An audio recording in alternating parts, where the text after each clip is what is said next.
नमस्कार। मेरे साथ आज हैं वीरा चतुर्वेदी, लंबे समय तक जिन्होंने अंग्रेज़ी पढ़ाई अलग अलग स्कूलों में और कॉलेजों में। बाद का समय उन्होंने नौकरी छोड़ने के बाद लेखन और पठन पाठन में लगाया और आज भी वो बहुत सक्रिय पाठिका हैं। बहुत बहुत स्वागत है वीरा जी। धन्यवाद। आप से बात में क्या कर पाऊँगी मुझे नहीं मालूम। आप तो बड़े बड़े लोगों के इंटरव्यूज लेते हैं, तो मैं तो सोच कर थोड़ी डर रही हूँ कि मैं आपसे क्या कहूँगी। नहीं, हम यहाँ से शुरू करेंगे। आप हमें कोई एक ऐसा किस्सा सुनाइए जो 5 मिनट में ख़त्म हो जाए और वो आपकी ज़िंदगी का एक ऐसा किस्सा हो जिसको आप भूल नहीं पाती, चाहे जब से आपने होश संभाला। ऐसे बहुत सारे किस्से होंगे, आपके पढ़ाने के ज़माने के होंगे, आपके बाहर स्कूल के बाहर के होंगे। कोई ऐसा किस्सा जिसका एक स्टार्ट हो और एक मिड हो और एक एंड हो और जो 5 मिनट में ख़त्म हो जाए, और इसको ऐसे शुरू कीजिए, ये उन दिनों की बात है। मेरे पास तो सब वही बातें हैं जो कि उन दिनों की बातें हैं, क्योंकि मेरे ख्याल में मैं ज़िंदा ही इसलिए हूँ क्योंकि मेरे पास वो पुरानी बातें हैं और मैं उनको बार बार मन में दोहराती रहती हूँ। मेरा किस्सा जो है वो कुछ मज़ेदार तो नहीं कह सकती मैं, पर हाँ वो यादगार है। मेरा बेटा, जो छोटा बेटा जो मेरा, अमित नाम उसका, वो बहुत चुप रहता था, बहुत क्वाइट। और कभी सब लोग कहते थे कि ये जो है कभी ये नहीं, he does not share anything with anyone, किसी के साथ कुछ शेयर नहीं करता और था। लेकिन वैसे वो कभी कभी अपने फ्रेंड्स के बीच में बहुत अच्छी अच्छी बातें, मज़ेदार बातें करता। लोग कहते थे उसके वन लाइनर। अब ऐसे मैं जो थी अपने स्कूल में जहाँ मैं पढ़ाती थी, मैं नाटक वगैरह करवाती रहती थी और जब भी वहाँ फंक्शंस होते थे, 2-2, 3-3 दिन के फंक्शन, उनको सारा जो सरंजाम था मेरे जिम्मे होता था। तो मैंने एक नाटक लिखा जिसका नाम था घुन लगी बस्तियाँ। उसमें एक वो था कैरेक्टर, वो लड़का है और उसके चारों तरफ जितने लोग हैं जिस बस्ती में, वो सभी लोग हैं, वो लेपर्स हैं। सबको वो रोग हो चुका है जिसकी वजह से वो लोग किसी भी बस्ती में और जगह जा नहीं सकते, कोई भी उनको पसंद नहीं करता, कोई छूना भी नहीं चाहता। वो लड़का उसमें किस तरह से रहता है और क्या सोचता है, इसके बारे में कहानी थी। तो मैंने अपना एक स्टूडेंट जो कि बहुत अच्छा एक्टिंग करता था, मैंने उसको कहा कि तुम इस रोल को करो उस लड़के के लिए, और वो तैयार हो गया।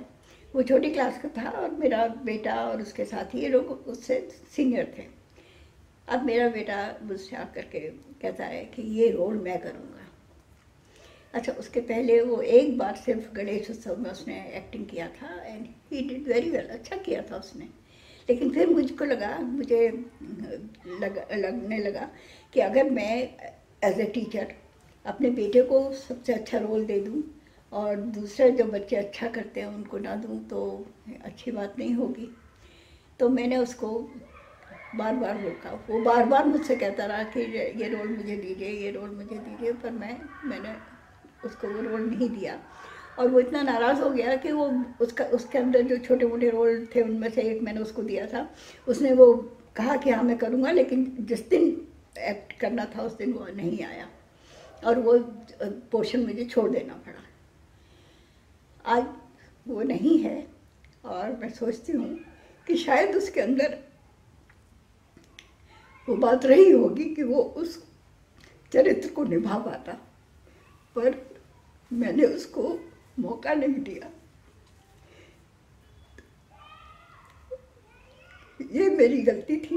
मैं गांधी जी से बहुत ज़्यादा प्रभावित हूँ और मुझे लगा कि मैं गांधी जी का बेटा क्योंकि इसी बात से नाराज़ था कि वो था तैयार वो उस काबिल था, लेकिन उसको स्कॉलरशिप नहीं दे करके गांधी जी ने किसी और को दे दी। तो मैंने अपने को गांधी जी के बराबर समझ लिया और इस तरह से मैं एक बेवकूफ़ी मैंने की। शायद मैं आज यही सोचती हूँ, आज जब वो नहीं है तो मैं सोचती हूँ कि मैंने उसे क्यों नहीं करने दिया। शायद वो भी बहुत अच्छा एक्टर होता। बस इसके अलावा तो और कुछ कहना नहीं मुझे। I'm सॉरी, मैं आपको कुछ अच्छा किस्सा नहीं सुना पाई, पर अभी मेरे मन में से यही सब बातें वो बढ़ती रहती है।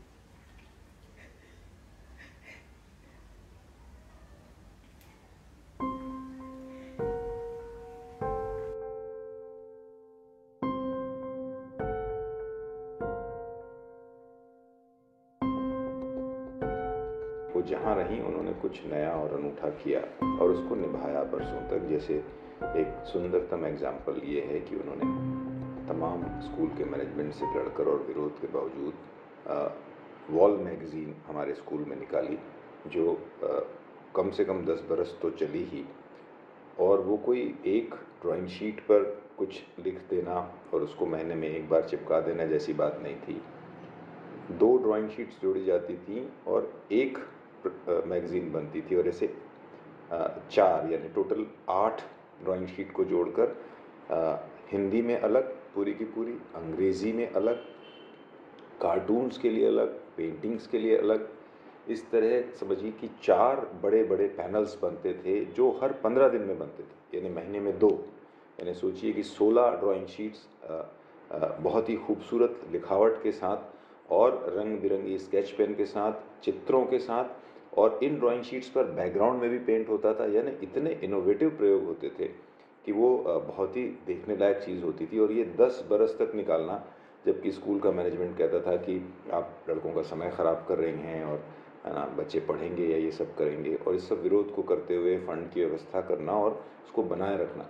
तो इसका सुफल ये हुआ कि मैं और मेरे जैसे कम से कम सैकड़ों ऐसे छात्र हुए जो संपादक मंडल में रहे। तो हमारा अखबारी या हमारा जो कहिए कि इस तरह का पत्रकारिक अनुभव वहाँ से शुरू हुआ। मुझे याद पड़ता है, मैंने 9th क्लास में अपना पहला इंटरव्यू लिया, तो वो उस मैगज़ीन के लिए लिया, और एक साइकिल चलाने वाला जो 10 दिनों तक साइकिल या 1 हफ्ते तक साइकिल चलाता है, उसका इंटरव्यू उसमें छपा। तो ये बहुत ही अनूठा प्रयोग था जिसमें चित्रकारों का स्कोप था। कार्टून से लेकर कोई भी आप आर्ट बनाते हैं तो वहाँ प्रदर्शित होता था, उसको चिपकाया जाता था उस पर। आपका इंटरव्यू होता था, आपने कुछ भी किया हो या आप में कुछ भी अनूठी बात हो या आप कुछ लिखना चाहते हैं, कहानियाँ तो होती थी, किस्से और तमाम चीज़ें होते थे। तो ये बहुत अनूठा प्रयोग था। साल में एक बार जैसे मैगज़ीन निकलती है, वो तो निकलती ही थी और मैडम के कारण वो बहुत अच्छी निकलती थी। तो नॉट ओनली दैट, मुझे एक्टर की तरह बहुत ही सुंदर उनका साथ मिला, और इस तरह मेरी मतलब तमाम जो बच्चे होते थे जिनमें जिस भी तरह की प्रतिभा होती थी, मैडम प्लेस कराती थी, साहित्यिक आयोजन कराती थी। तो उसके बाद उन्होंने अखबारों में काम किया और वहाँ भी वो लगातार लिखती रहीं। तो उनकी ज़िंदगी जो है वो बहुत ही जीवंतता से भरी हुई रही है, और अब तक इस उम्र के बावजूद भी वो बहुत जीवंत हैं और लगातार सामाजिक गतिविधियों में, खास करके लिखने पढ़ने में, उनका जीवन ही उसके लिए डेडिकेटेड है। तो आई बिलीव कि आपको उनसे बात करके मज़ा आएगा, और उनके पास उन्होंने जीवन जिया है। जैसे मैं आपको बताऊं एक बहुत ही मज़ेदार बात, मैंने जब हायर इंग्लिश ली, मैम हायर इंग्लिश पढ़ाती थी, तो दूर दूर से मेरे रिश्तेदार आए मना करने के लिए कि भाई तुम फेल हो जाओगे। मेरे खुद के पिता हिंदी के प्रोफेसर थे और उन्होंने भी मुझसे कहा कि भाई मैं कुछ मदद नहीं कर सकूँगा, हायर इंग्लिश तो कठिन चीज़ है और तुम देख लो। मैंने ज़िद में ले लिया, विद्रोह में ले लिया हायर इंग्लिश। टाटपट्टी के बच्चों की अंग्रेज़ी कैसी होती है आप बेहतर जानते हैं। तो वो मेरी बहन की अंग्रेज़ी या औसत अंग्रेज़ी जो हुआ करती थी मैम का स्टूडेंट होने से पहले, वो यही है कि मतलब CAT रैट, रैट यानी हाथी। लेकिन मैम की जो पढ़ाई थी वो किस तरह होती, पहले तो मैं उसकी झलक दूँ। 42 मिनट के पीरियड में लगभग 30 मिनट रोज़ मैम आके वो उपन्यास का अंश सुनाती थी जो वो अंग्रेज़ी में पढ़ रही होती थी, रोज़ रोज़ रोज़। और हम सब दम साध कर उसको सुनते थे, बेसब्री से इंतज़ार करते थे। और 12 मिनट में हायर इंग्लिश की टफेस्ट जो अंग्रेज़ी है, या सबसे कहें गणित से भी ज़्यादा घबरा देने वाला जो विषय होता था अंग्रेज़ी, उसकी पढ़ाई होती थी। और मुझ जैसे औसत विद्यार्थी का भी डिस्टिंक्शन आया, मैम इतना सुंदर पढ़ाती थी। और ये लगातार होता था कि 30 मिनट वो कहानियाँ सुनाती थी क्लास में, अपने किस्से, अपनी शैतानियाँ अपने प्राध्यापकों के साथ। तो वो जो सुंदरतम एक रियल जो शिक्षक होना चाहिए, जिस तरह की बात होनी चाहिए, वो थी। और इस तरह की गतिविधियाँ भरी हैं। वो लोग साहित्यिक आयोजन कराते थे, पति पत्नी दोनों ही बड़े इस किस्म से रसिक थे और कॉन्सोर थे कला और साहित्य के लिए। तो शहर में एक बड़ा आयोजन वो अपने पैसों से करवाती थी हर साल, जिसमें बम्बई से या कोई बहुत ही अच्छा क्लासिकल कोई अच्छा आर्टिस्ट बुलाकर उसका गायन होता था या इस तरह का प्रोग्राम होता था। उन्होंने अपने घर के सामने कुंदनलाल सहगल मार्ग बनाया। तो इस तरह डिफरेंट बहुत ही इंटरेस्टिंग गतिविधियों में उनका जीवन गुजरा है। मेरा ख्याल है आपको बात करके मज़ा आएगा। अगर आपके पास समय सुविधा हो तो शायद जाना चाहिए। एक सुंदर आत्मा है जिन्होंने ज़िंदगी बहुत ही रोचक ढंग से बिताई है और सैकड़ों लोगों को इंस्पायर किया है। मैं उदाहरण दे सकता हूँ कि बड़े पत्रकार और तमाम जो भी उस छोटे से कस्बे से निकल सके, राष्ट्रीय स्तर तक पहुँचे या कला में और किसी न किसी साहित्य में या पत्रकारिता में कहीं पहुँचे, मैडम उनके बनाए हुए हैं। तो ये मुझे लगा कि परिचय में दूँ तो अच्छा होगा। वीरा चतुर्वेदी के साथ बातें जारी हैं। पिछले हिस्से में हमने उनसे ये जानने की कोशिश की थी कि कोई ऐसा अनुभव जिसका एक आदि, मध्य और अंत हो और जो भुलाए ना भूलता हो, और उन्होंने बहुत ही एक मार्मिक स्मृति हमारे सामने पेश की। वीरा जी, हम ये ज़रूर जानना चाहते हैं, पढ़ाते हुए जब आप पढ़ा रही होती हैं तो उसमें बहुत तरह तरह के स्टूडेंट्स होते हैं, और ख़ास तौर पर रायपुर जैसी जगह में मेरा ख्याल है कि वहाँ एक जो छत्तीसगढ़ आदिवासी जो एक पृष्ठभूमि से आए हुए बच्चे होते हैं, उनको पढ़ाना एक विशिष्ट अनुभव होता है अगर आप गैर आदिवासी बच्चों को पढ़ाएं उसकी तुलना में।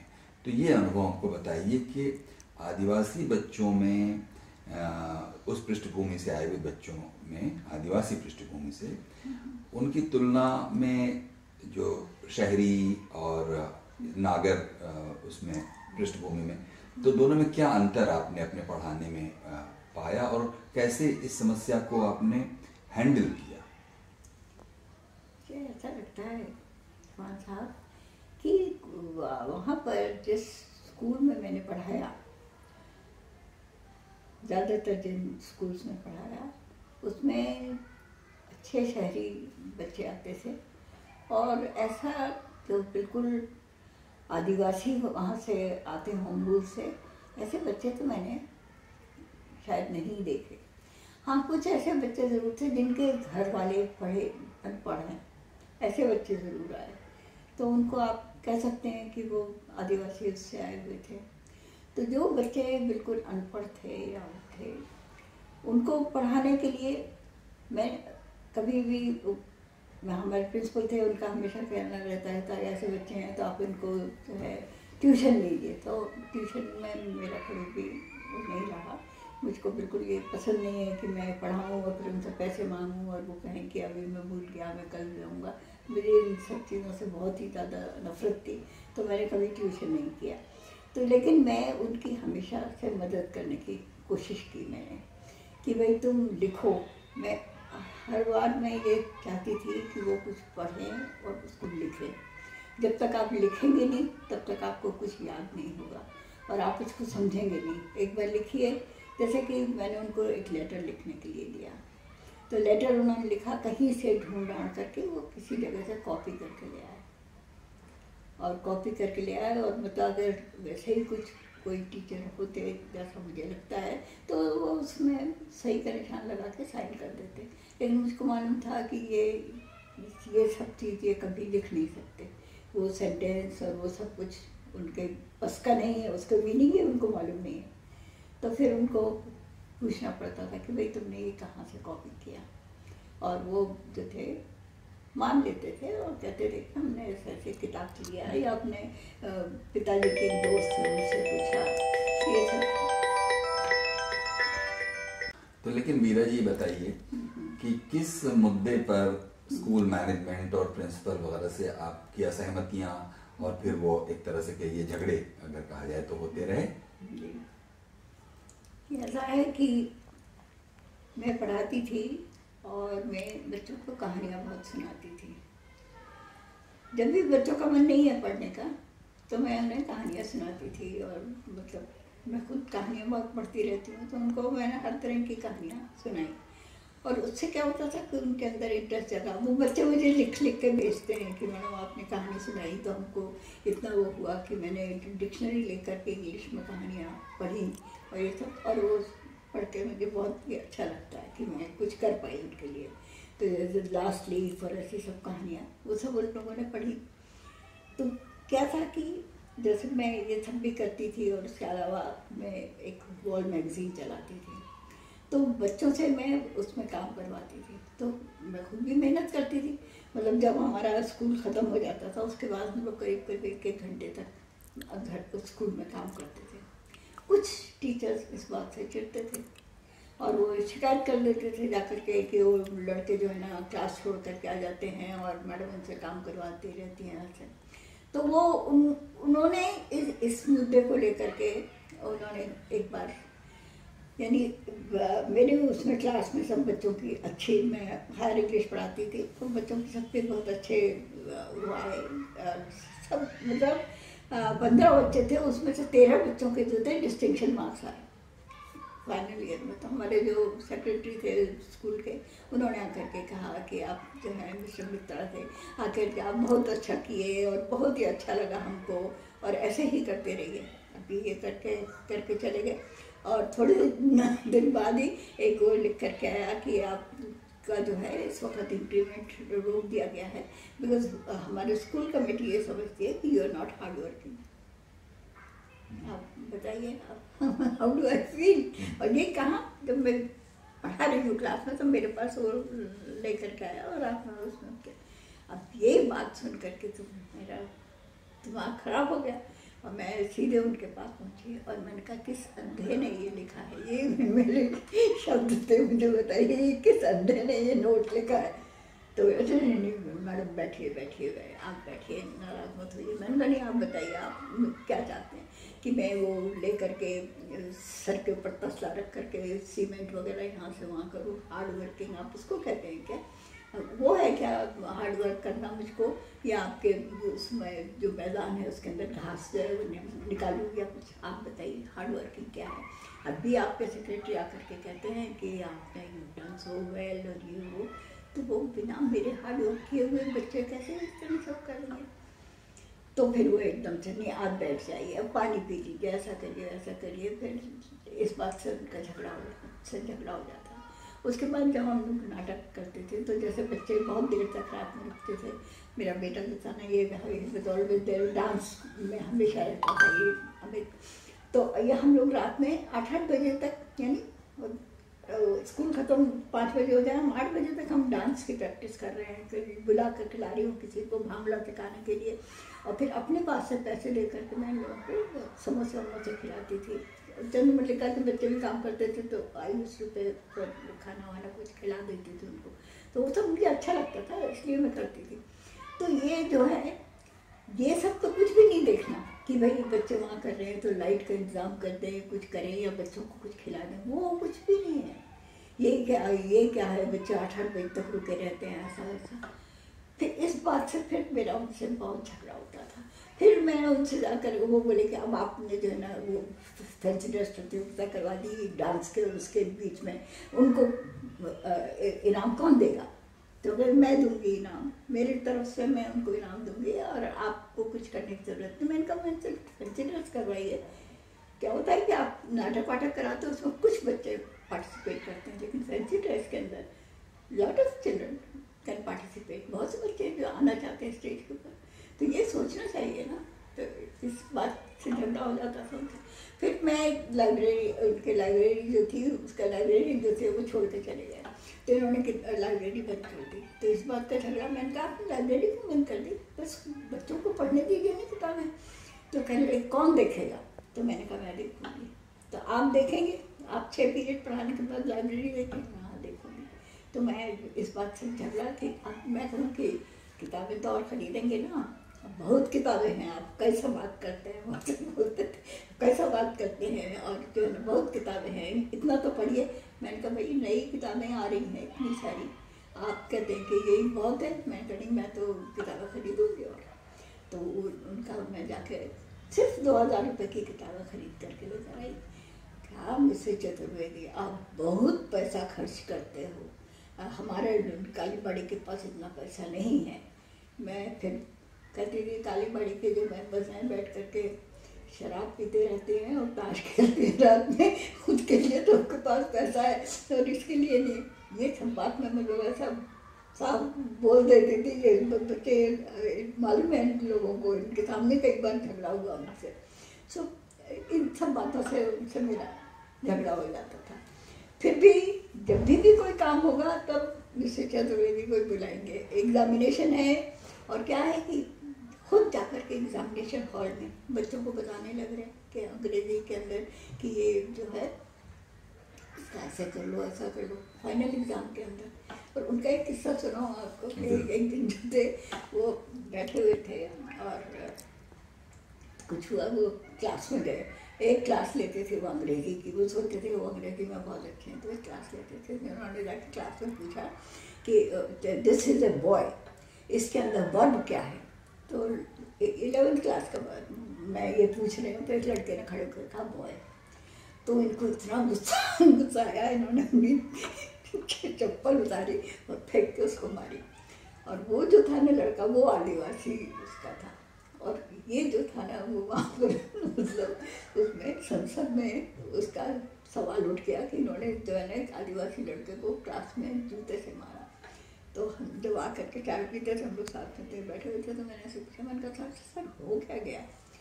अब क्या बताऊँ मैडम, मैं रोज़ 10वें वाला जूता पहनता हूँ, उस दिन मेरा दिमाग खराब था जो मैं चप्पल पहन कर आ गया। और इसलिए वो लड़का ऐसा बोला कि वर्ड क्या है, तो बोला बॉय 11th क्लास का लड़का।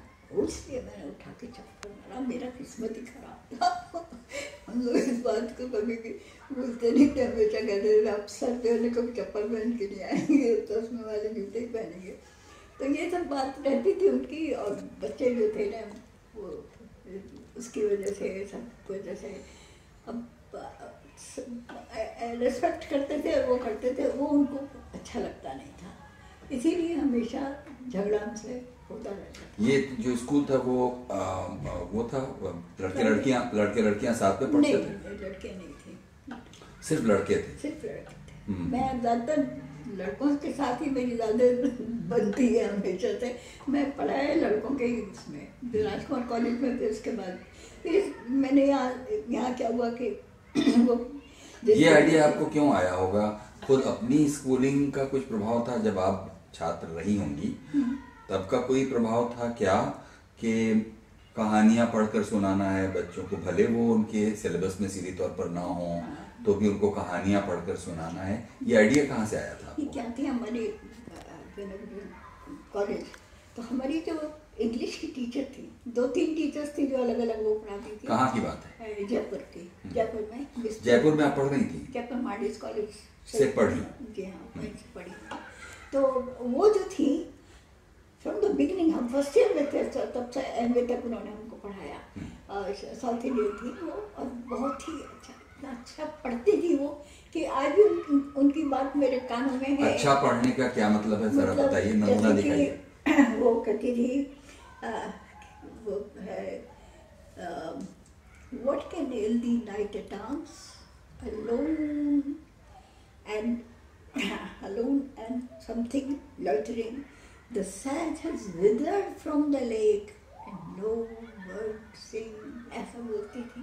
और वो कहते जैसे वो बोलती थी ना तो आप मीनिंग आपको अपने आप समझ में आ जाता था। वो जो ओनोमेटोपेइक इफेक्ट होता है ना, मतलब वो जो बोल रही है उसका मीनिंग आपको अपने आप। And the people were plunged into sleep।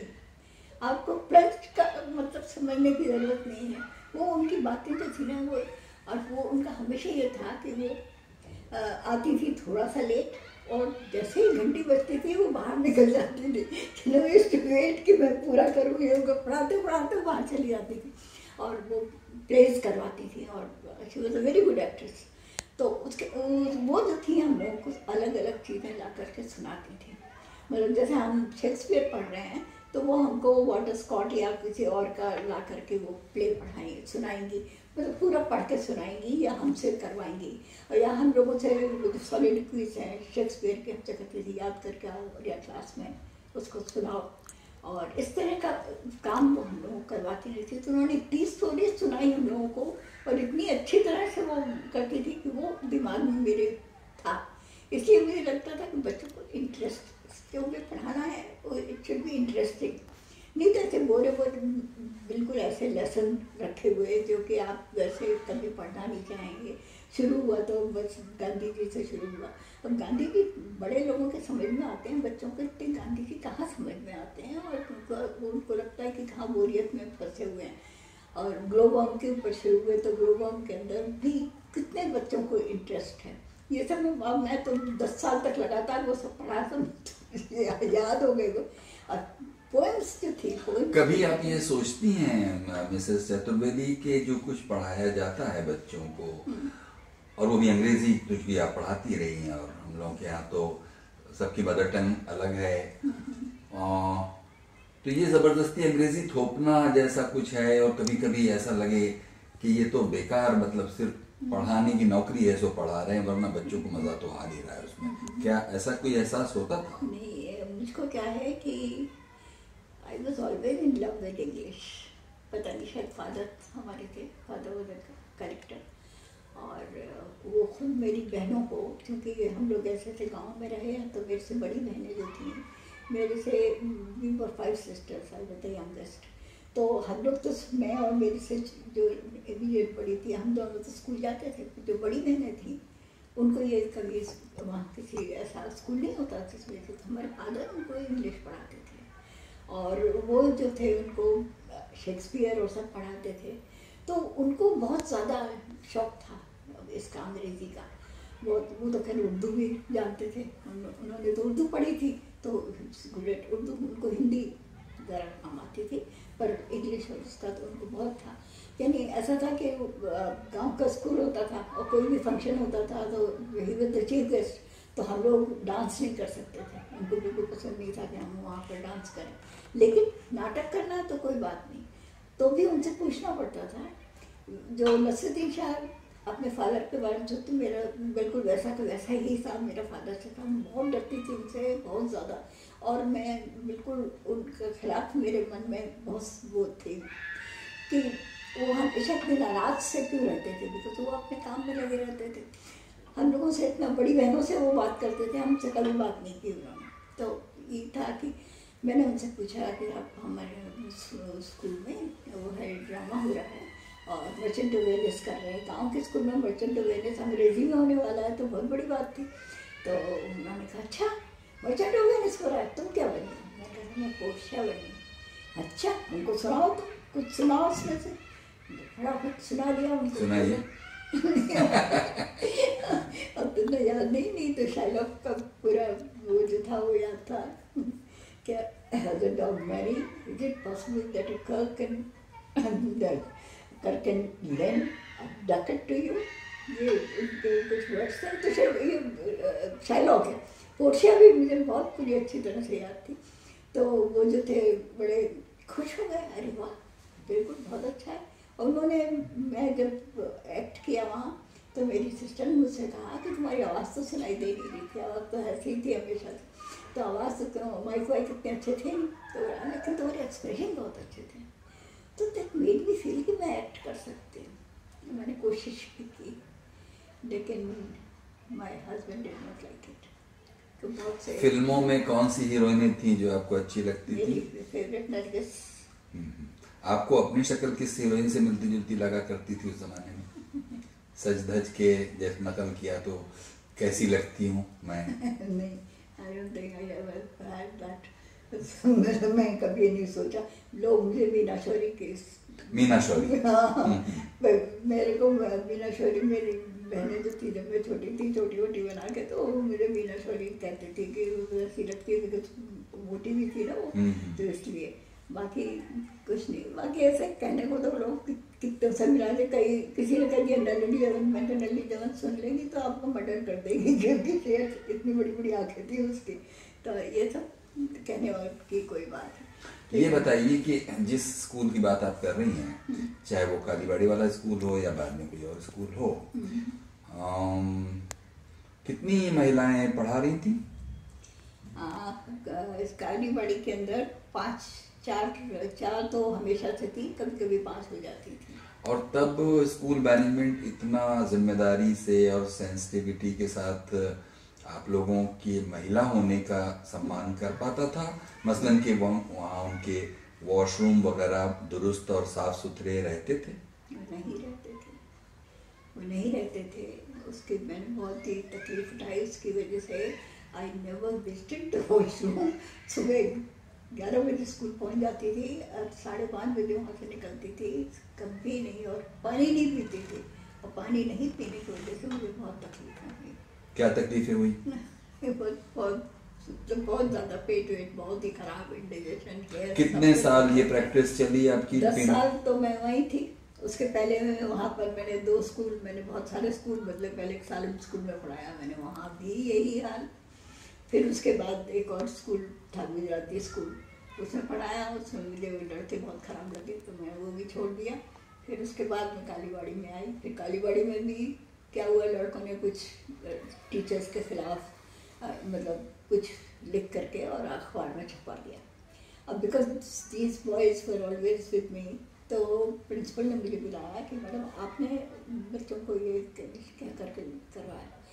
फिर मेरे गुस्सा आ गया। मैंने कहा अगर मैंने करवाया तो मैं तो और बहुत सी बातें लिखवा देना, तो कुछ भी नहीं लिखा है उसमें। मैं जवाब देती थी उनको। तो फिर मेरे को आया गुस्सा और मैंने कहा कि अब मैं यहाँ नहीं रहूँगी। तो मैं राजकुमार कॉलेज है वहाँ का, जो मतलब बड़ा मतलब पब्लिक स्कूल है, वो वही हॉस्टल वगैरह सब में रहते हैं बच्चे, ज़्यादातर राजाओं महाराजाओं के बच्चे वहाँ रहते हैं। तो उसको मैं कभी अच्छा नहीं समझती थी, लेकिन मुझे जब गुस्सा आया तो और वहाँ पर वो निकली वैकेंसी, तो मैंने वहाँ अप्लाई कर दिया। उन्होंने मुझे ले लिया। अब मैंने जा कर के बताया कि प्रिंसिपल साहब को, जुलाई का महीना था, मैंने कहा कि मैं अगली गई, आप ये नहीं मैडम, आप तो छोड़ सकते ही नहीं, और कैसा होगा, ऐसा है, और ये खूब मतलब लल्लू चप्पो करने लगे। मैंने कहा नहीं, आपने मुझसे कहा ना कि जो है आप, मैंने लिखवाया अखबार में और ऐसा वैसा, जब ऐसी सब बात हो जाए, जब आप ट्रस्ट नहीं रहे मुझ पर, तो फिर मैं यहाँ नहीं रह सकती। तो वो आखिर में सब लोगों ने मुझे मना लिया कि नहीं आप नहीं जा रही हैं, लेकिन मैं घर आई और मैंने कहा कि नहीं मैं जा रही हूँ। तो माय हस्बैंड से लोग कह रहे तुम चलिए जाओ। फिर तो राजकुमार कॉलेज चली गई। राजकुमार कॉलेज में फिर यही किस्सा हुआ। वहाँ के लड़के जो थे, एक लड़का था, उसको एक राजकुमार जो था कहीं का, उसने, मेरा स्टूडेंट था जो कि बहुत अच्छा पढ़ने में सब कुछ, उसको ज़बरदस्ती पीटा, खूब पीटा सबके सामने, और किसी ने कुछ नहीं कहा। वहाँ कोई प्रिंसिपल के सामने कुछ बोल नहीं सकता था। एक हेडमास्टर होते थे, वाइस प्रिंसिपल, देन प्रिंसिपल। तो हेडमास्टर जो था वो अपनी चलाता था, किसी ने कुछ नहीं कहा उसको। लड़का जो था इतना होशियार अच्छा बच्चा, उसको पीट पाट के चला गया वो। मैं जब वहाँ पहुँची तो लड़के सब खड़े हो गए, ma'am we are protesting and we will not study. मैंने कहा okay I am with you. मैं कहकर मैं चली आई। अब उन्होंने जो है उनको बुलाया वहाँ पर, वो लड़के भी आए, वो भी आए, तो कुछ बात शुरू हुई। तो मैंने वो लड़का जो पिटा था उसको डांटे जा रहे हैं। तो मैंने उनसे पूछा, वहाँ कोई नहीं बोलते थे, टीचर्स कोई कुछ नहीं बोलती थी। तो मैंने उनसे पूछा why are you not punishing this boy? तो कहते थे कि no I cannot punish him. Okay, I said if you can't punish him I'll punish him. ऐसे करके मैंने कह दिया। तो बल्कि तो भाई हुक्मदूली हो गई एकदम से, आप ऐसा कैसे कर सकते हैं, हो गई बहुत। उसके बाद झगड़ा शुरू हो गया कुछ, उसके बाद मैं वहाँ से चली आई।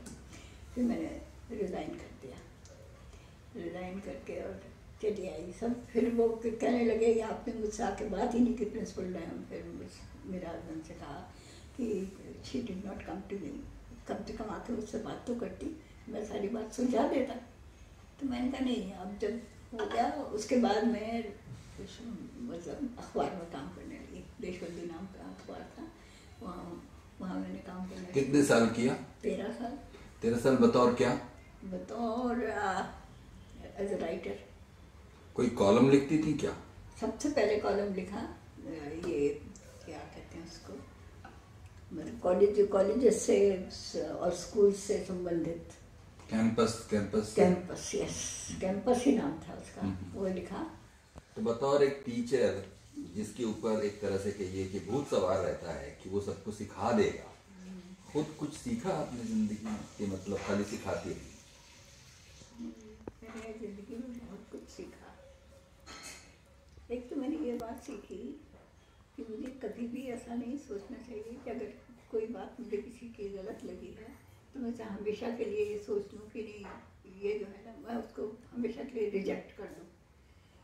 क्योंकि हो सकता है कि थोड़े दिनों बाद मुझे उसकी कोई और बात अच्छी लगने लगे, है ना। तो मैं कभी भी किसी को रिजेक्ट नहीं करती एज ए पर्सन। उसकी कोई बात अच्छी है तो उसकी कोई बात बुरी भी हो सकती है, क्योंकि जैसे ह्यूमन नेचर, आदमी में अच्छाइयाँ भी होती हैं और बुरी भी होती हैं। बुराइयाँ होती हैं, लेकिन किसी की बुराइयाँ ज़्यादा बढ़ कर के सामने आती हैं और किसी की अच्छाइयाँ ज़्यादा होती हैं, लेकिन हर आदमी में अच्छाई भी होती है, बुराई भी होती है। तो मैंने अपने, जब मैं पढ़ाती थी तो मैं कोशिश करती थी कि वो जो बच्चे बहुत पीछे बैठे रहते हैं और कभी नहीं बोलते, वो कुछ बोलें। तो मैं क्या करती थी कि कहानियाँ बनवाती थी, उनसे बच्चों से कहती थी शुरू कर दो। क्या कहते, it was a very cold morning. एक एक बच्चा एक एक सेंटेंस बोलता था, और इस तरह से वो लोग जो कि कभी नहीं बोलते थे क्लास में, उनको भी बात करवाती थी, वो बताएं कि भाई जो है। तो इस तरह से एक कहानी बनती थी, और इस तरह से सब लोग एक दूसरे के साथ होते थे, और अच्छा माहौल बन जाता था, काफ़ी मज़ा भी आता था कि कोई कुछ भी कह रहा है, ऐसा हुआ वैसा हुआ, और अंग्रेजी भी इस तरह से होती थी। तो ये मैंने देखा कि बच्चे, वो बच्चे जो कि ऐसा लगता था कि ये कभी कुछ नहीं कर पाएंगे, उनके अंदर भी कोई ना कोई गुण होता था जो कि वो कर लेते। जैसे बोला कि वो एक बच्चा था जो कि कभी भी किसी भी चीज़ में एक्टिव पार्ट नहीं लेता था। मैंने कठपुतली का शो कराया, और मैंने सुना कि तुम क्योंकि कभी कुछ बोलते नहीं, तुम कठपुतली तो बने हुए हो, तुम कठपुतली बनो। और उसने वाकई बिल्कुल कठपुतली की तरह से ही उसने एक्ट किया। और मतलब तो ये एक बात मैंने सीखी कि हर आदमी के अंदर कुछ न कुछ गुण होते हैं, और हमको कोशिश करनी चाहिए कि हम उसे बाहर निकालें। और फिर क्या है कि कभी भी लॉन्ग टर्म के लिए किसी से भी कट ऑफ नहीं होना चाहिए। ये मैंने एक बात सीखी है, और कोशिश करनी चाहिए। एक तो सह अस्तित्व कहते हैं ना, जो हिंदी में सह अस्तित्व जो है ना, बहुत ज़रूरी है। अगर वो नहीं है तो फिर ज़िंदगी बिल्कुल बेकार हो जाती है। अच्छा, तो आपको इस बात का एहसास है कि एक पूरी जनरेशन, नई जनरेशन ऐसी आ गई है जिसकी जीवन मूल्य आपको समझ में नहीं आते? इस बात का है आपको एहसास है? मुझको ये एहसास है कि बच्चों में सेंसिटिविटी एकदम कम हो गई है। मुझे ऐसा लगता है कि हम लोग जब नीति कथाएँ पढ़ते थे या हम कहानियाँ पढ़ते थे, हमने जो भी पढ़े, शरद पढ़े, रविंद्र पढ़े, प्रेमचंद पढ़े, सब प्रेमचंद की कहानी पढ़ी, सब कुछ पढ़ी। अगर बच्चा वो पढ़ करके कुछ समझ नहीं पाता, सुन नहीं पाता और अपने जीवन में उतार नहीं पाता, तो फिर मतलब कोई पढ़ने का उसका कोई मतलब ही नहीं है। तो खाली पढ़ लेने से कुछ भी नहीं होता। अब प्रेमचंद की कहानी उन्होंने अंग्रेज़ी के अंदर रखी हुई थी इनके कोर्स में, और इसमें तो चुगताई की कहानी अंग्रेज़ी में रखी हुई, और उसके अंदर तो दूसरी भाषा के अंदर, वो अंग्रेज़ी के अंदर जो बात होती है वो मेरे ख्याल में वो पूरी तरह से समझा नहीं पाते कि हम क्या कह रहे हैं, क्योंकि वो जो अंग्रेज़ी का जो भाषा है उसके अंदर वो हिंदी भाषी जो हैं उन लोगों को वो संप्रेषण नहीं कर पाते कि जो सोच रही थी उसकी दादी, जो सोच रही थी, जो बच्चा जो सोच रहा था, वो मेरे ख्याल में वो उसकी लैंग्वेज की भूल भुलैया में खो जाते हैं, और वो कहानी का जो तत्व है वो उनके पास नहीं पहुंच पाता, ऐसा मुझको लगता है। तो इसलिए मैं इस बात के बहुत खिलाफ हूँ। जो जिस भाषा में लिखी गई है कहानी उसी को हम मोपासा वगैरह की ऐसी कहानियाँ जो फ्रेंच हैं जो हम नहीं पढ़ सकते, डिफरेंट, लेकिन कम से कम उर्दू, हिंदी, जो इसमें चुगताई की भाषा है वो उनकी अपनी भाषा है, तो वो जब तक हम वो नहीं समझे हम कैसे समझेंगे कि कौन थी इसमें उत्सुकता है। ऐसे प्रेमचंद की भाषा कहते हैं, वो लिखते हैं कि दुनिया सोती थी लेकिन दुनिया की जीव जागती थी, ऐसी भाषा। इसलिए कितनी खूबसूरत बातें हैं जो कि हम बच्चों को समझनी चाहिए। बच्चों ने वो सब कुछ पढ़ना लिखना और उनके साथ एक जान होना छोड़ दिया है। कोई तो वजह होगी उसकी, वो उन्होंने ये इरादा करके तो पेट से जन्म नहीं लिया होगा कि एक दिन ऐसा आएगा कि दादी का दिल दुखाते हुए हम अपना जीवन मूल्य छोड़ देंगे। ऐसा तो हुआ नहीं। ऐसा तो नहीं हुआ। मेरे ख्याल में माहौल ऐसा है पूरा सब तरफ, जो मेरे ख्याल में दिन रात जो घटनाएं घटती हैं, जैसे कि हम रोज़ देखते हैं कि लोग बड़े लोगों की इज्जत करना भूल गए हैं, है ना। वो अपने माँ बाप से ही सीखते होंगे और तो कहाँ से जानेंगे। हमारे तो घर में ऐसा नहीं है, इसलिए हम नहीं कह सकते ये। लेकिन मुझको ऐसा ही लगता है कि माहौल ऐसा बदल गया है। शायद में अंग्रेजियत, लोग कहते हैं ना कि मतलब बच्चे जैसे बड़े हो जाएं वो अपने अलग रहें, तो वो एक बात हो गई ना कि अब बड़े हो गए हैं तो हम अलग रहेंगे, हमारी अपनी दुनिया है। तो हमारी दुनिया और तुम्हारी दुनिया दो अलग हो गई हैं। तो वो दुनियाओं में जो फ़र्क आ गया उसकी वजह से दिलों में भी फ़र्क आ गया, इसलिए वो बात रही ही नहीं तो मैं तो जॉइंट फैमिली में रही जा कर के, बाद में जब फादर रिटायर हो गए तो वो जो मेरी कज़न्स हैं, मैंने कभी उनको कज़न कहा ही नहीं। सब मेरी बहनें हैं, मेरे भाई हैं, मैंने कभी जाना ही नहीं कि मेरे सगे भाई कौन से हैं वो बात। लेकिन वो बात ये लोग सब हम नहीं समझ पाते, इनके समझ में नहीं आती। इनके हिसाब से जो बिल्कुल पास में है वो ही इनके हैं, और जो थोड़ा भी दूर है, मतलब चाचा ताऊ के भी हैं तो वो इनके साथ नहीं है। उसके अलावा ये लोग आज के बच्चे सेल्फिश हो गए हैं, बहुत selfish, they are self centred. उनको अगर कुछ होता है, मैं आपको बताती हूँ कि मैं अपनी कहानी बताती हूँ कि मैंने नौकरी की और मुझे 105 रुपये वो जो थी ना जॉब मिली एज ए टीचर। तो मैं जो सबसे पहले मुझे पैसे मिले, मैं सबसे पहले अपनी दादी के लिए चप्पल खरीद करके लाई। तब तो शायद 2 रुपये में चप्पल लिए शुरू हुई थी, जो आजकल स्लीपर्स पहनते हैं। और दादी मेरी इतनी खुश हो गई कि अरे वाह देखो ना, बड़े बच्चे मेरे बड़े लड़के कुछ नहीं करते, मेरी देखो पोती मेरी कैसी मेरी लिए चप्पल लेकर आई। पर ये बात अब तो नहीं, अब ये आप दूसरे को अपने से पहले रखें, ये वाली बात अब नहीं है। लगता है मुझे पहले सब अपनी ज़्यादा सोचते हैं कि मुझे ये चाहिए, मुझे ये चाहिए, मुझे चाहिए।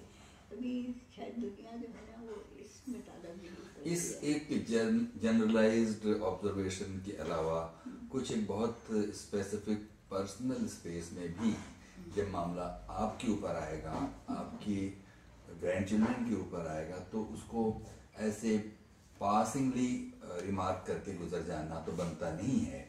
मसलन ये कि लड़की, अब आपके घर में एक पोती, आपकी पोती है, ज़रूर उसके साथ आपका कुछ ये इस बारे में डायलॉग होता होगा कि उसकी ज़िंदगी की क्या आगे योजनाएं हैं। मसलन उसने मैरिज एज एन इंस्टीट्यूशन क्या सोचा है, उसके सेक्सुअल चॉइसेस क्या हैं, इस पर कभी बात होती है? और तब आपको कुछ चौंकाने वाली की बातें सामने आती हैं, वो क्या है बताइए? नहीं, बस वो सब बात होती है। वो इंस्टीट्यूशन ऑफ मैरिज में बिलीव ही नहीं करते।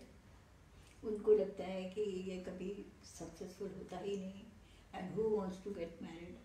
कभी कभी बीच में ये हो जाता है कि हाँ ये मेरा फ्रेंड है, ये हाँ I can think of marrying him, लेकिन अदरवाइज कौन शादी करना चाहता है, कौन बच्चे पैदा करेगा? तो आप क्या समझाती हैं इस पे? आप भी तो, आपको दादी होने का फर्ज कैसे निभाती हैं? मैं तो यही समझाती हूँ कि तुम सोचते हो कि मतलब हस्बैंड वाइफ से हमेशा झगड़े होते हैं और हमेशा डाइवोर्स हो जाते हैं और ये हो जाता है। मैंने कहा तुमने मेरे को दादी को बाबा को भी झगड़ते देखा था क्या? तो कहते नहीं। तो मैंने कहा फिर आप जनरलाइज कैसे कर सकते हैं? यानी कितने लोग हैं जो बहुत सुख से रहते हैं, डिपेंड से आप कैसे, मैं उसको ही समझाती हूँ। इतना ही समझाना चाहती हूँ कि आपको कॉम्प्रोमाइज़ करना पड़ता है, दोनों को कॉम्प्रोमाइज़ करना पड़ता है, उसके बिना कोई काम नहीं होता। कहीं कहीं भी रहिए, आप किसी भी जगह रहिए फैमिली में, उसमें आपको कॉम्प्रोमाइज़ करना पड़ता है। कुछ आप चलें, कुछ वो चलें, तभी काम चलता है। यही मैं समझा सकती हूँ। और आखिर में हमको बताइए कि ये जो ज़िंदगी आपकी टीचिंग करते हुए और फिर बाद में कुछ जर्नलिज्म या लिटरेरी जर्नलिज्म करते हुए जो गुजर गई, इस सब पर आप जब नज़र करती हैं तो लगता है कि ये दोनों प्रोफेशन बेकार थे, कुछ और ही करना था ज़िंदगी में? क्योंकि पढ़ाने का तो मैंने कभी सोचा ही नहीं था, वो तो मतलब अपने आप ही बन गया। Because I was waiting to get married, और मुझे ये बिल्कुल ये नहीं था कि मैं घर में बैठी रहूँ। मैंने अपनी बहनों को देखा था कि मतलब शादी होने वाली है, उसके घर में बैठे हुए हैं, खूब पढ़ने वाली है, बहुत बहुत ही ज़हीन थी मेरी बहनें, और जो कुछ मैंने पढ़ा या सब कुछ है वो उनसे ही सीखा है मैंने। और वो लिखती भी थी खूब अच्छा, और मेरे फादर उनको जलसे होते थे हमारे यहाँ तो छोटे छोटे गाँव के अंदर, तो वो उसमें उनको वाद विवाद प्रतियोगिता में बोलने के लिए कहते थे, एंड दे कुड सिंग। तो उन्होंने गाना भी सीखा, वो पेंटिंग भी करती थी, सब कुछ करती थी। उनके गाँव में तो हम गधे हैं एकदम। तो उन्होंने ही हमको ये सब कुछ सिखाया कि किस तरह से क्या करना चाहिए। वो तो टीचिंग का तो मेरा कोई इरादा कभी नहीं था। शुरू में तो एक्टिंग का था, और एक दफ़े किसी उसमें मैंने वो भविष्यवाणी जो करते हैं उनको देखते हुए पूछा कि क्या मैं इस उसमें वो कर सकती हूँ। मैं आपको बता रही कि मैंने उसमें लिख करके ये जो है ना फेमिना, ये शुरू ही हुई थी उस time. I was in college first year में, तो उसके अंदर एक छोटा सा वो आता था, उसमें करो तो चुपचाप कॉलेज के उसमें से काट करके और उसको करके और किस तरह से मैंने भेजा। उसका जवाब आया कि it's better you do something else. ये जो है ना, this is not for you. तो जरूर क्या था सवाल, मैं समझा नहीं। आपने क्या पूछा? मैंने पूछा था कि do you think I can be successful as a actor? तो उन्होंने कहा कि it's better you do something else, this is not for you. तो वो मतलब ऐसे ही था। तो टीचिंग का तो कोई था नहीं। हम लोगों को ऐसा लगता नहीं था, क्योंकि हम लोगों ने गाँव की टीचर्स देखी थी जो कि मतलब आपको बताया कि कैसे कि उन्होंने बताया, उसमें शब्द आया वैज्ञानिक। तो हमारी टीचर ने कहा कि वैज्ञानिक, हम लोगों ने पूछा क्या मतलब, तो बोले वो ज्ञान प्राप्त करने की जगह। तो हमने कहा कि अभी इतना बड़ा कौन लिखे, तो क्वेश्चन आंसर में लिखा है स्कूल। जब घर में पहुंचे तो हमारी बहन ने तो पूछा कि भाई ये क्या है, ये वैज्ञानिक का मतलब स्कूल कैसे है। तो मैंने कहा वो टीचर के ने लंबा चौड़ा बताया था, ज्ञान प्राप्त करने की जगह। तो ये जो है ना, ऐसी टीचर्स हमने देखी थी, तो टीचर बनने का तो ख्याल आता ही नहीं था। बाद में ज़रूर जब हमने मिस प्रभु जैसी टीचर देखी, मिस वली थी, मिस सक्सेना थी, they were all very honest sincere teachers, और दे वर रियली टीचर्स। उन्होंने सच में हमें पढ़ाया, इसलिए टीचर थे। तब ऐसा लगा कि हाँ पढ़ा लेना चाहिए। और लेकिन उस टाइम राजस्थान की अंग्रेजी का हाल इतना बुरा था कि आप जो थे ना, जो उनको लेटर और वो सब, तो वो तो सारा पूरा खत्म। वैसा ही है फार्मूला, तो एक वो आएगा, लेटर आएगा एग्जामिनेशन में, एक एप्लीकेशन आएगी, एक वो ऐसे आएगा। तो आप सारी टीचर्स पूरा का पूरा ब्लैक बोर्ड पर लिखते थे और उनसे कहती थी उतार दो, और फिर उसको वो करेक्शन करके साइन करके रहते हैं। उनके सब उनको साफ साफ रहते थे कि, और मेरा क्या, मैं तो नहीं लिखूंगी बोर्ड के ऊपर, मैं तो चाहती हूँ कि ये खुद ही लिखें। और मैं बहुत दिनों तक इस बात की कोशिश की, लेकिन वो तो उनको तो कुछ भी समझ में ही नहीं आता था भाई। उनको एक शब्द भी नहीं, उनको तो यही नहीं मालूम था कि आई गो और आई एम गोइंग में फ़र्क क्या है, उनको नहीं समझ में आता था। तो आइए बेटा, और आखिर में जैसा सबने कहा वैसा मैंने किया।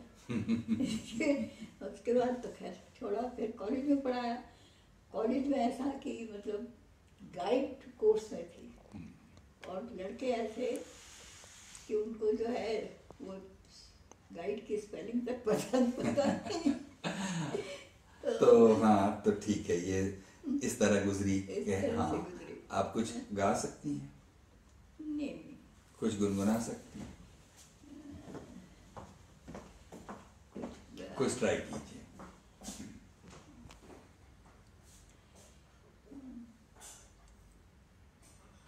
सिर्फ मीना कुमारी की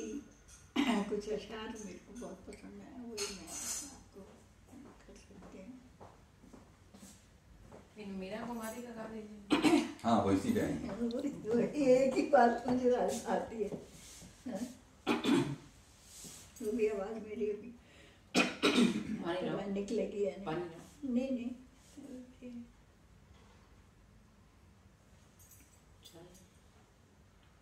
आवाज़ अगर सही नहीं होता बोल देना, फिर रुक जाइए, है ना।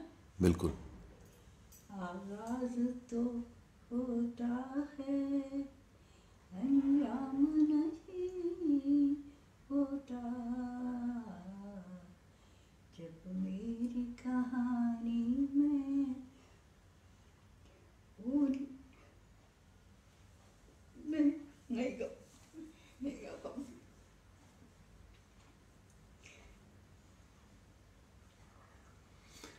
तो ठीक है, कविता सुना देती हूँ आपको, एक कविता सुन जी लीजिए। जी। बच्चन जी हैं, उन्होंने उनकी मधुशाला सब लोगों को बहुत पसंद है, मैं आपको मधुबाला सुनाती हूँ जी।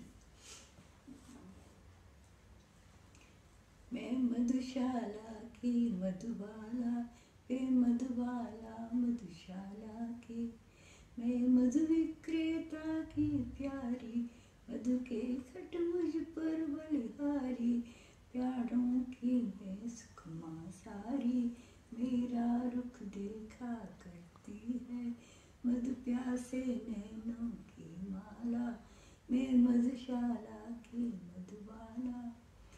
हर एक तृप्ति का दास यहाँ, पर एक बात है खास यहाँ, पीने से बढ़ती प्यास यहाँ, सौभाग्य मगर मेरा देखो, देने से बढ़ती है हाला, मैं मधुशाला की मधुबाला, मैं मधुशाला की मधुबाला।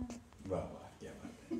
तो हम समझते हैं कि मिसेस चतुर्वेदी, आपको ये जो चर्चा हम लोगों ने पिछले कुछ मिनटों से की तो वो आपको अच्छी लगी होंगी। मतलब ये सब बातें जो मैंने अपनी तरफ से कुछ जिज्ञासाएं उठाई, क्योंकि हमारे दोस्त अपराजित ने आपकी कल ही रात में बहुत तारीफ़ें की, तो हमने कहा कि ये एक मौका है कि, तो उम्मीद है कि ये अच्छा वक्त हमारा गुजरा, आपको मज़ा आया। मुझे तो मजा आया, पर आपको आया या नहीं ये मुझे नहीं पता। मेरे लिए तो बहुत आप अभी नसरुद्दीन शाह को जो है इंटरव्यू कर रहे थे, आपका वही पढ़ रही थी मैं, और कहाँ मतलब आकाश से पाताल पर पहुंच गए क्या बात करती हैं आप। और मैं तो उसके लिए कोई नहीं, ये तैयारी नहीं थी। कई पीढ़ियां आपने एक तरह से कहिए कि शिक्षित करके, सुसंस्कृत करके आपने समाज को दी, तो इसका मोल क्या कभी कम होगा। तो हम समझते हैं कि बीच बीच में चूँकि अभी ये जो समय आपके जीवन में गुजर रहा है वो बहुत आलोड़न और भावनाओं से भरा हुआ है, तो बीच बीच में ऐसे मौके आए जब आप भावुक हुई। हमारा कोई इरादा ऐसा था नहीं जिससे कि हम आपका दिल दुखाएं, लेकिन फिर भी हम इसी बहाने आपके अपने पेशेवर जीवन, आपके निजी जीवन पर हम लोग कुछ चर्चाएँ कर पाए। बहुत बहुत आभार। उम्मीद करता हूँ कि अपराजित जी ये प्रोग्राम देख रहे हैं। ये रिकॉर्डिंग अपनी मैम के बारे में जो उनकी राय है और जो कल उन्होंने मुझसे बताया, वो सब चीज़ें एक बार फिर से वो जी पाएंगे और देख पाएंगे। अगर आप देख रहे हैं अपराजित जी तो ज़रूर हमें बताइए कि आपको ये बातचीत कैसी लगी। नमस्कार।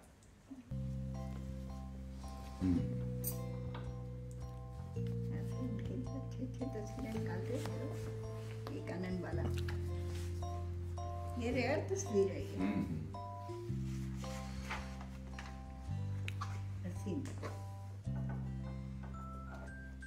की तस्वीर थी, वो कहीं गिर गई। ये मुमताज शांति की बढ़िया तस्वीर है। ये नरगिस कपूर, ये अंबर पिक्चर, ये विजय लक्ष्मी, ये नंदी शिकस्त की तस्वीर है। ये कामनी कौशल, when she got married, कामनी कौशल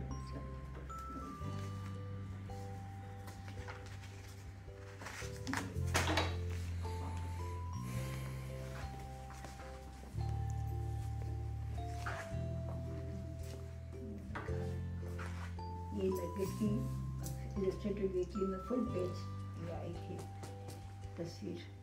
और जब तक कोई उसको देखता देखता तब तक मैं उसको उड़ा के ले गई थी। बाद में लोग ढूंढते रहे कि यहाँ तस्वीर थी एक, नरगिस की कहाँ चली गई, ये निकली।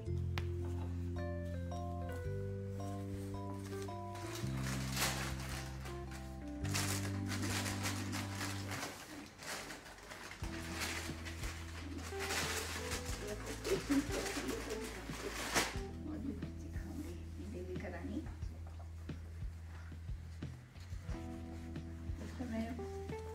पोएम भी लिखी थी इस पर। लीना देवी थी एक, असल में बंगाल की एक्ट्रेस थी ये, इधर भी कुछ कुछ किया है।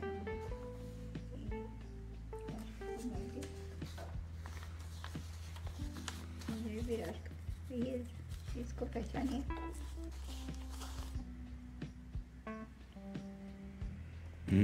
नहीं।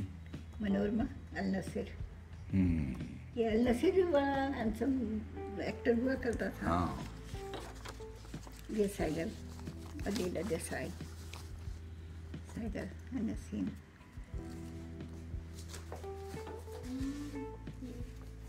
यशोधरा काइटू, नरगिस।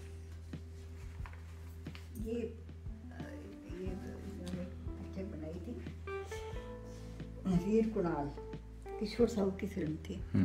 ये तिश्य रक्षिता बनी थी शोभना समर्थ इसमें, वो अच्छी फिल्म थी। ये वो नीना में कह रही थी ना, नीना मीराबाई बनी थी, नीना की तस्वीर थी। ये उस जमाने में ऐसे भी हुआ करते थे, सुलोचना और उन्नी मेमोरिया, ये लोग ऐसे कर रहे हैं।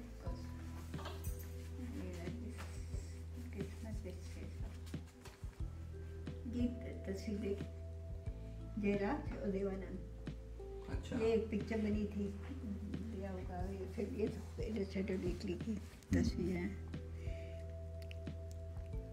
इन्होंने क्या कुछ हमारा देश या हिंदुस्तान हमारा टाइप कोई फिल्म बनाई थी, उसके अंदर ही है अर्जुन बने थे और देवानंद कृष्ण बने थे।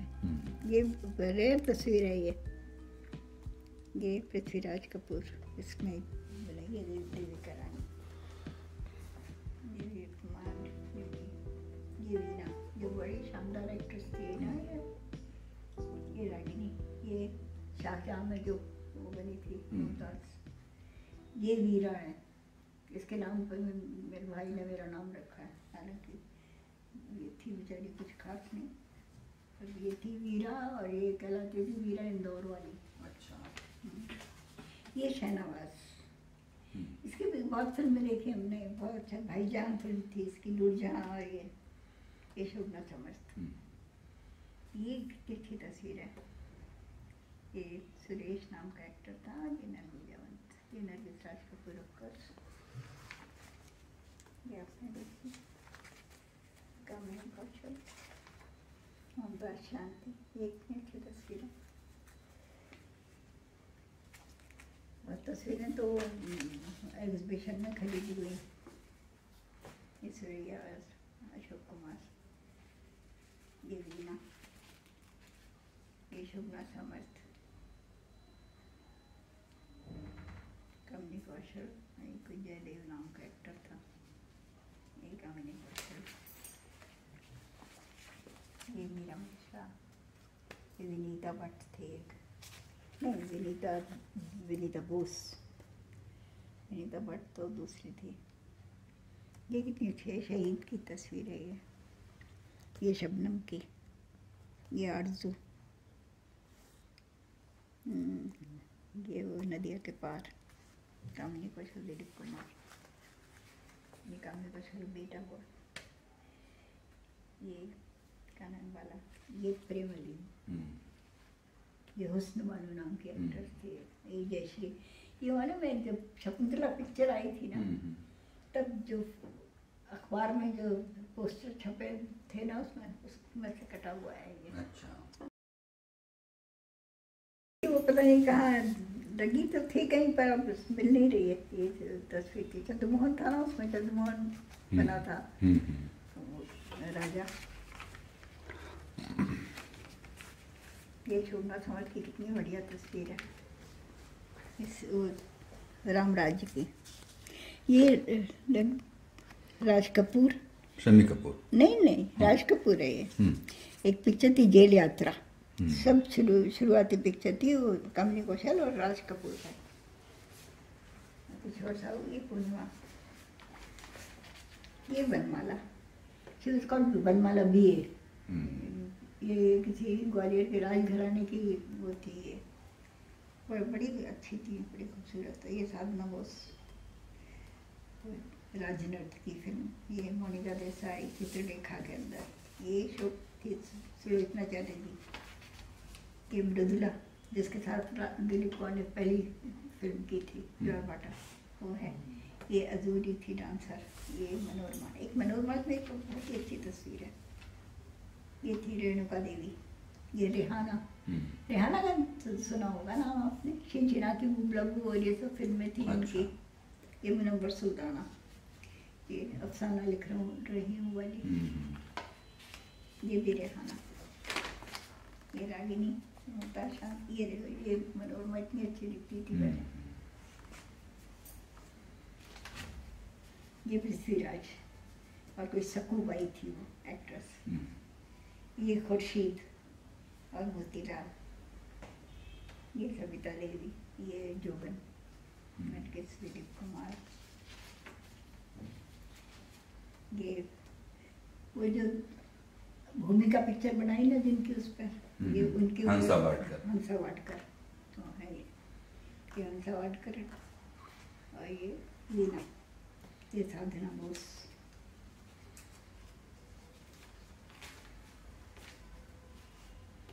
ये RK लक्ष्मण की वाइफ, ये कमला लक्ष्मण। जेलर फिल्म के अंदर ये सोहराब मोदी की बेटी बनी थी। अच्छा। छोटी सी।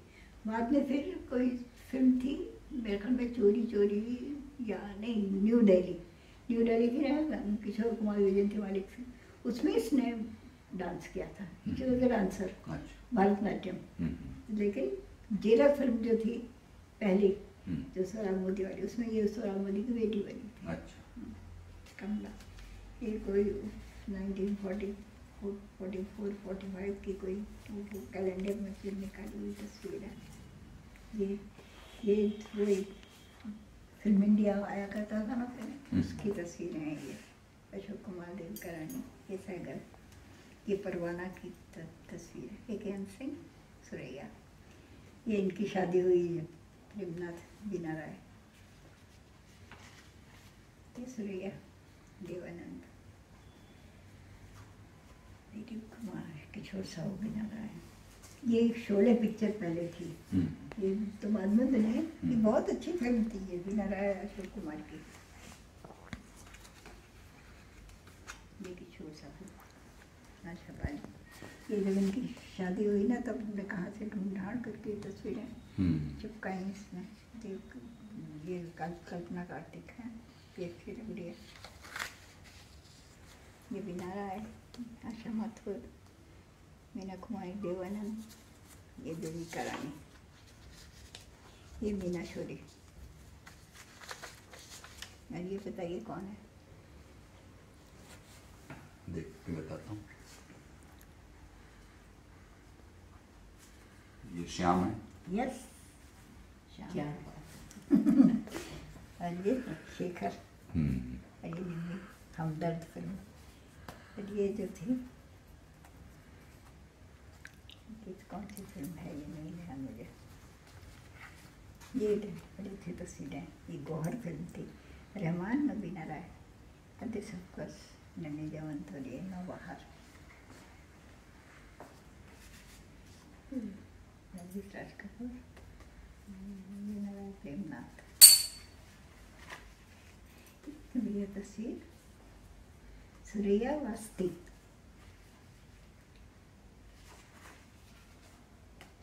सुरैया। ये कहाँ से ढूंढ करके लाए थे तस्वीरें।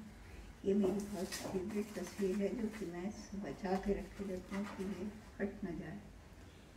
ये मालूम है जब अपना जो पहला रिपब्लिक डे था ना, 50 के अखबार की तस्वीर है ये, 1950 के। उस टाइम ये पिक्चर आई थी आरज़ू, तब की तस्वीर है। हिंदुस्तान टाइम्स लेते थे हम लोग, टाइम्स नहीं, हिंदुस्तान टाइम्स में ये तस्वीर आई थी। इसमें नरगिस की बड़ी अच्छी थी, और तो महल पिक्चर उसी टाइम आई थी। ये है वनमाला, ये फिल्म फेयर शुरू हुआ जिस दिन, तब की तस्वीर है ये फिल्म फेयर का है, पीछे संग दिल की तस्वीर, वनमाला, रानी जयवंत, दुर्गा खोटे, ये वो जैन थे जिन्होंने शुरू की थी। इनके शायद बेटे पोते अभी तक चला रहे होंगे इसको, वी के जैन या क्या कोई से जैन थे। अशोक कुमार, ये मेहताब, चित्रलेखा, जो पहली चित्रलेखा बनी थी उसमें ये थी चित्रलेखा। सुरैया, ये रहमान, बीना राय, नसीम, ये लतिका, ये मिस रोज, और ये सुनलनी देवी। मिस रोज पर एक्ट्रेस थी बड़ी मशहूर। ये अभी भट्टाचार्य, तब ये अभिमन्यु भट्टाचार्य थे। ये मिलन पिक्चर आई थी ना, उसमें ये था जो नौकाडूबी के ऊपर जो फिल्म बनी है, पहले जो बनी थी इसमें दिलीप कुमार था, उसमें ये था साथ में। ये अन्ना सेठ, ये बेगम पारा और प्रतिमा देवी। बेगम पारा ने दिलीप कुमार के भाई से शादी की थी, उनका बेटा भी एक्ट करता। ये मीना शौरी, ये कमलदर्पणी, मीरा मिश्रा, किशोर साहू, अन्ना सेठ, रविंद्र आचार्य, राज कपूर का मीना, ये वनमाला, ये मुमताज शांति, सुरैया, जयश्री, ये सुरैया, उसकी माँ